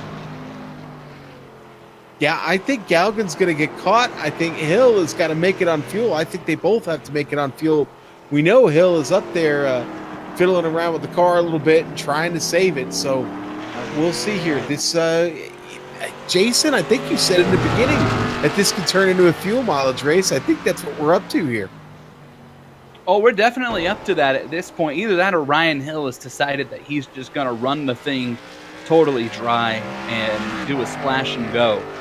And, you know, I'm watching him run around here, and his lap times have kind of leveled off. He hasn't backed it up too much. So I wonder how close he is, because if you get to where you're maybe only a lap short or a lap and a half short, maybe his thought process is, let's just run this until there's 2 or 3 to go with as big as a gap as I can get. And then we'll go into, super cruise mode where you're shutting the motor off, going down the straightaway towards China Beach or something. Because I think that's his only plan at this point. I would be stunned if he can run this pace all the way to the end. And if he can, it would make you wonder what type of fuel numbers Kyle Kammer was looking at, where he made the call so early to come in and pit. Unless he just thought he could catch him again with tires. Well, I was just about to counter with that. I honestly think Cameron thought, hey, I can catch him with tires, and I'm going to get that, and that's going to be my strategy. I think it might fall short. I think the track was too hot, and there were too many laps left for him to go get him. And at some point, things level off, and you wind up with the same tires on your car as the guy you're trying to chase, and I think that's where Cameron's gotten to at this point. Yeah, Sean, I think the thing I'm most impressed with watching Ryan Hill, too, is that his lap times have not fallen off at all from when Kyle Kammer pit. So I think Kammer got to a point where he said, I don't want it to fall off anymore, so I'm going to pit now. And Ryan Hill took a gamble, and he'd already hit, that kind of plateau. And we know that tires, at some point they just hit a point where they are what they are. They don't keep getting worse. They just kind of are what they are until they blow. And I think Hill had already gotten to that point, and Cameron might have gambled on that and was wrong. Two battles shaping up in the closing 4 laps behind all of this. The first is for 4th position. Jesse Abraham had an off a little while ago, which allowed John Theodore the close in. The second is for 6th position. Not exactly a battle right now, but Gerald Campbell pretty much repeated the mistake that we saw Bonwell make I think it was Bonwell make a little while ago, where he went off at China Beach. And that allowed Bonwell to close back in a little bit for P6. Now remember, this series does green-white checkered, so if we do see a caution in the closing laps here, the race will not be over.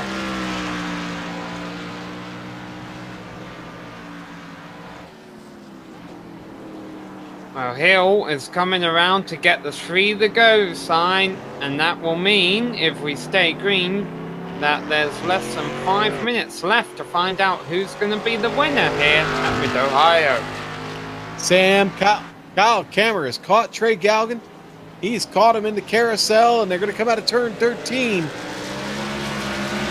Kammer's got the car, got the line, got the speed.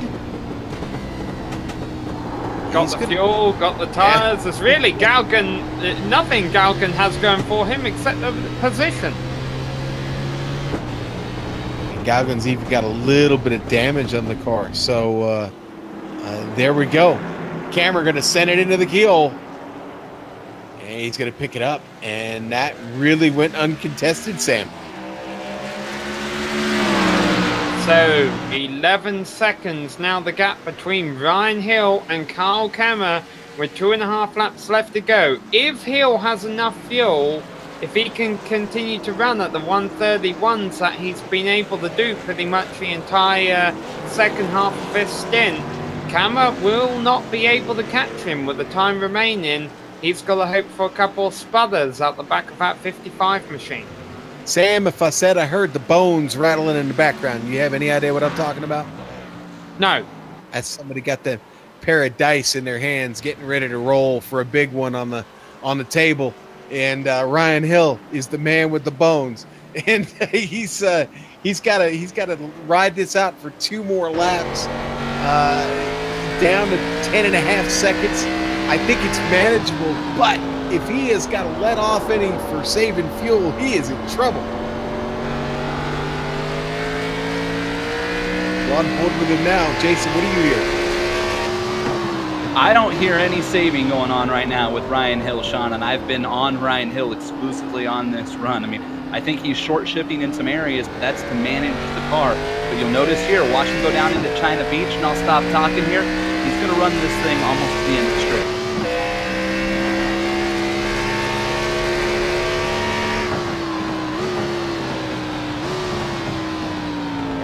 No lifting coast there, Jason. You're all over it. Yeah, and back to Cameron chasing Hill. Cameron made a mistake back in 1. He got up on high up on the curb and had to get out of the throttle. It hurt his exit and it hurt his time. And he has dropped back down to over 10.5 seconds, closer to 11 now, where he was closing. He has lost a little bit of time now to Hill. And the flag that Hill has been looking forward to for a while is about to be thrown in the air as he's navigating his way through the last couple of corners here. It's going to be the white flag. He's looking forward to the flag coming up in another 90 seconds from now, even more. One more time around for the driver of a 55. He started in 12th place. He worked his way up towards the front in the first stage. He was there in stage number 2, but got a bad restart that meant he had to work his way all up towards the front again. Then the battle between Kammer came after we saw Gary Sexton make a mistake from the lead.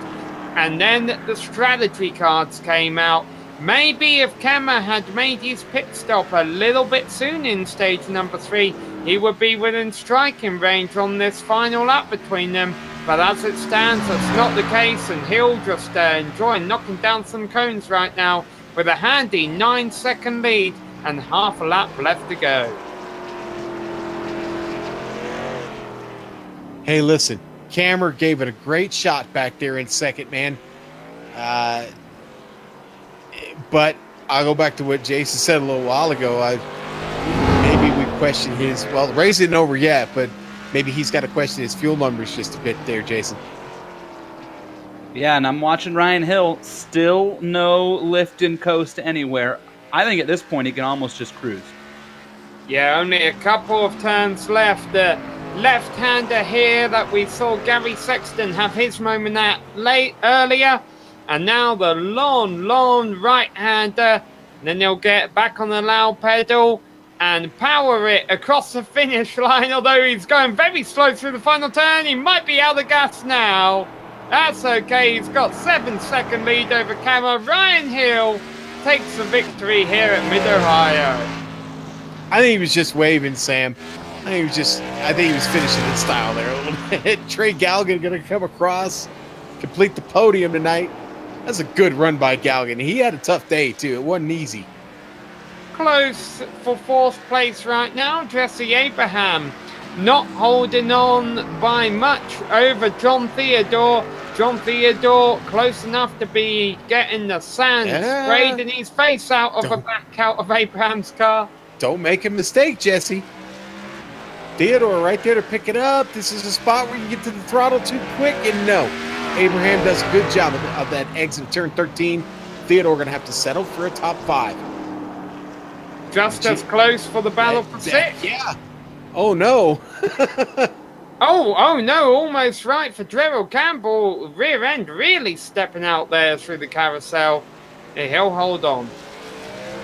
Boy, 2 ways he holds on just and barely. Ellery Queen going to be the last car to come across, Sam. He'll finish 9th. Or 8th, I'm sorry. 8th for Ellery Queen. It was Ray Richard already come across. And he'll finish 9th this evening. Yeah, Ray Richard a lap down. All right, well, that is going to wrap up the racing here tonight. But stay tuned on the Global Sim Racing Channel because we'll be back with a full race rundown as well as driver interviews.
Hello and welcome back to Mid-Ohio, where we just witnessed 55 laps of racing action here for the SSCA AdPro 360 Challenger Series, guys. This was the Dirty Air Studios 150. Dirty Air Studios is an iRacing media production company. They provide top-of-the-line professional videos, graphics, pictures, and paints for all things sim racing. You can visit them at facebook.com/dirtyairstudios. Here is the full race rundown. Ryan Hill only had 5.5 seconds over Cam at the end of it, but that's because he was showboating a little bit in the last couple of turns, and he had every right to do so. Drove a fantastic race tonight. Trey Galgan comes back there in third position, ahead of Jesse Abraham. John Theodore wishing he had Jesse's spot back there in 5th place. Gerald Campbell in car 6 finishes P6 ahead of Josh Bonwell. Ellery Queen in 8th position ahead of Ray Richer and Gary Sexton rounding out the top 10. Got me thinking of a song there, Sam. I wish I had Jesse's spot.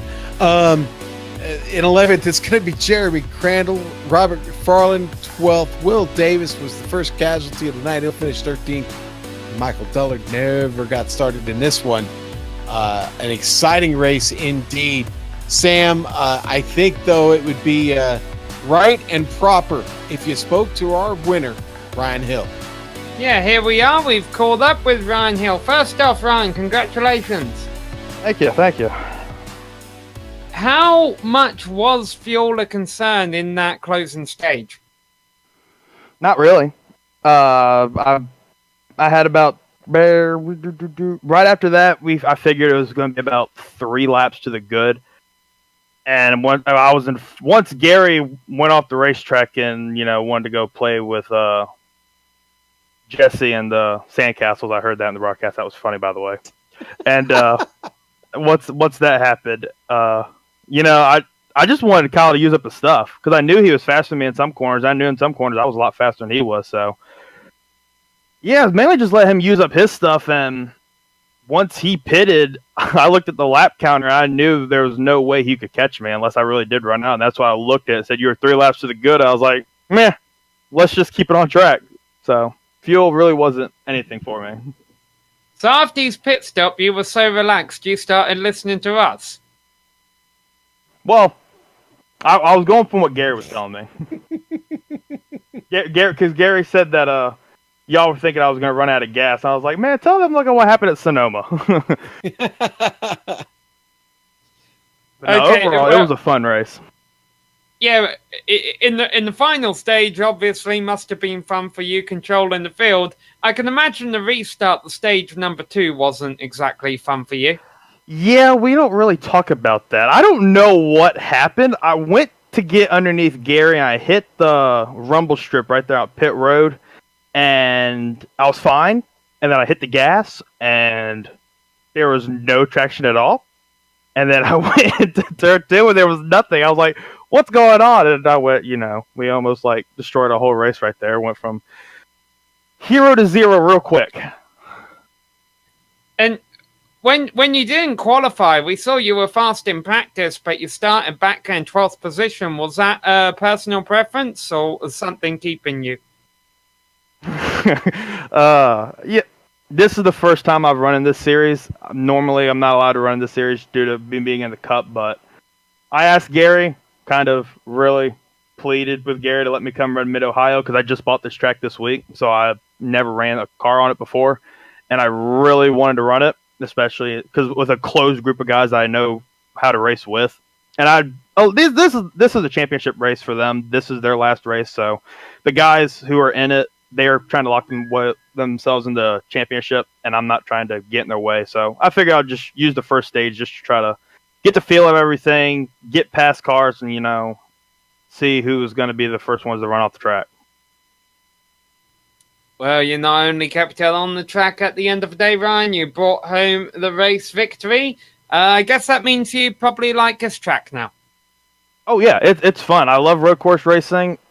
I was making the joke earlier. I was like, yeah, when we were racing, I'm going to do what old Danny Rick does. Sometimes you just got to lick the stamp and send it. And unfortunately, sometimes this track works really well for that. Formula One needs to come here. Just throwing that out there. We'll let them know. All right. Well, thanks for coming to talk to us, Ryan. And will we see you back any more of these Challenger Series races throughout the rest of the year? I don't know. You got to ask Gary that. I would love to go to Road America, just because it's another road course and we didn't have a strong turnout here. So I'm hoping Road America for the ovals. You probably won't see me. I'm gonna let these guys race their championship out. We got our cup stuff to do. All right. Well, take care tonight, Ryan, and congrats on your win. All right. Thank you. Y'all have a good one. Just 5 seconds behind Ryan across the line at the end of a race, Sean, was Kyle Kemmer. And actually, Jason has caught up with him. All right, Sam, thank you. And Kyle Kemmer dominated the early parts of this race and picked up wins in the first 2 stages. And then Ryan Hill beats you off of pit road before the 3rd stage. And you just never seemed like you had enough to get to him. That pit stop, Kyle, were you short on fuel, or was that a play to get tires and try to run Ryan back down?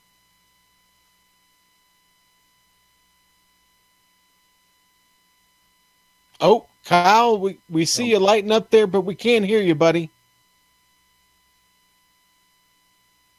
I'm going to blame this one on Sean and Sam for giving me an interview on my first time through. Beginner's luck. I'll you tell got me what. now? Hey, we got you now, Kyle. Jason. We got you now, buddy. It was a great run for you. I know you're probably disappointed with second. Tell us, was the pit stop on because you were short on fuel? We heard Ryan Hill say he was 2 or 3 laps to the good, or were you just playing the tire game? No, we were short on fuel by 2 laps for sure, and we thought everybody else was as well. So we were just honestly just riding behind Ryan and waiting for pit stops, and then after that we were going to start pressing. And obviously, other people could make it on fuel, so that whole strategy did not work out. You were still the quickest car on the track when you came back out with those tires there. A couple more laps, maybe you get a chance at Ryan Hill, though. But take me back through the pit stop on the 2nd stage caution and Ryan Hill jumping out in front of you. What was the difference for you there on pit road? Just a little bit slow coming into the box, trying not to slide it through. And then the restart. You hounded Ryan there, and especially after Gary got off and in front of you guys. Did you think that you were going to be able to get back around Ryan, given how dominant you were early in the race? Yeah, I believed it was just a matter of time. We were all over him and not even pressing. So that's why I said we were waiting until pit stops, and then after pit stops, we were going to start to press once we got into those final 10 laps and try to make something happen then. Well, kind of like Ryan, I'm looking at the point standings here, and it doesn't look like you're running for the championship. So I know that you're just out for a win, but a 2nd place, you still got to be happy to have driven back up onto the podium. And how excited are you to go to Bristol? Yeah, I'm really excited. This Mid-Ohio is a track that I grew up on. Came watch all the IndyCar races here, Trans Am Series, SCCA races with the Valvoline runoffs, all the motorcycle races, and then when I turned 18, I actually got the opportunity to start my little road racing jaunt here, and so I've run about 1,000 laps here in real life. So this was just a blast to get to do this and compete with other guys. Well, Kyle, congratulations on your 2nd place run tonight. Sorry you didn't pick up that checkered flag. So dominant early on, but it was a lot of fun to watch you try to battle back through. Thanks, guys, and thanks again to Andrew Freenars for sitting up on the box for me tonight, and appreciate him talking me through all the nerves. All right, that was our 2nd place finisher, Kyle Kemmer. And Sean, you've called up with the 3rd drive on the podium there, Trey Gelgan. Yeah, and that's right where he started this race. But Trey, honestly, that was kind of a rough race, man. You were up and down through the field there at times. It looked like it was pretty interesting. What do you think? Very loose, very tough. I'm just happy I came home 3rd. There was a couple times where I lost it, and I thought, oh, God, here goes our race. We're going to the back here. But We were able to come through with a third place finish, which I'm happy with that. I just let the guys in front play their game, and able to come home with third place tonight. What was the key to bringing it home in third?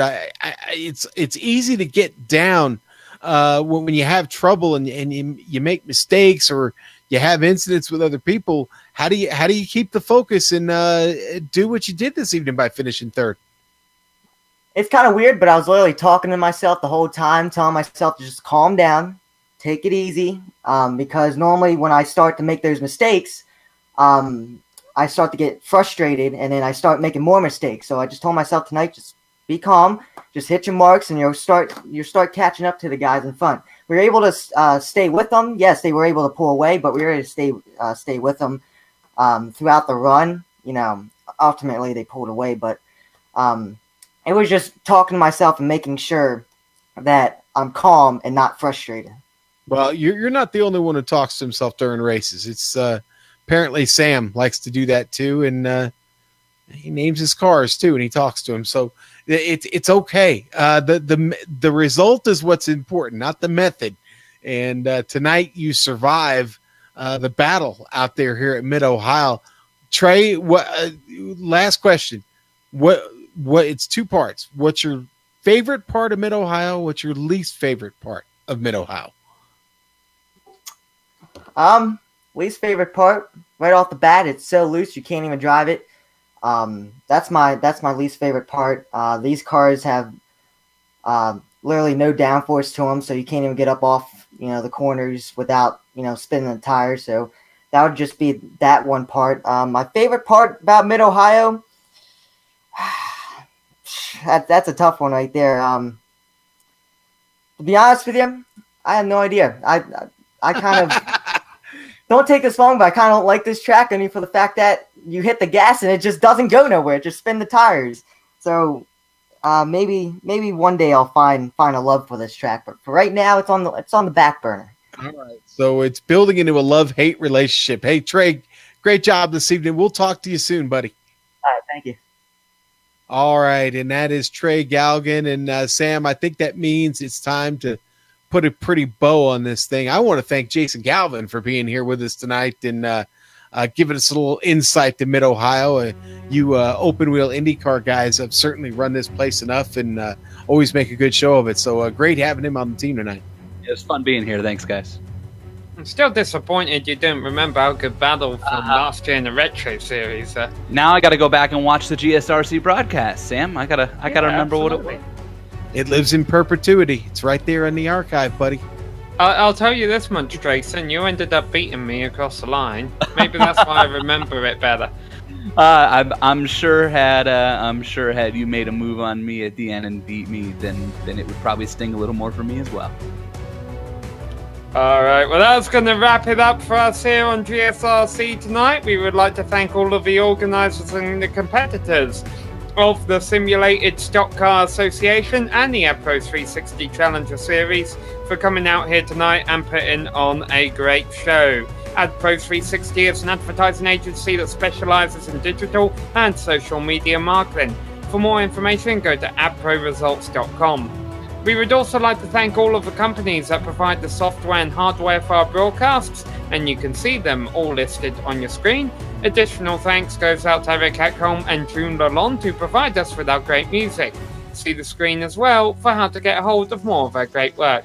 Thanks to the team today, Sean, Jason, Joe and Dougie. If you'd like to find out more about GSRC, you can visit us at globalsimracingchannel.com.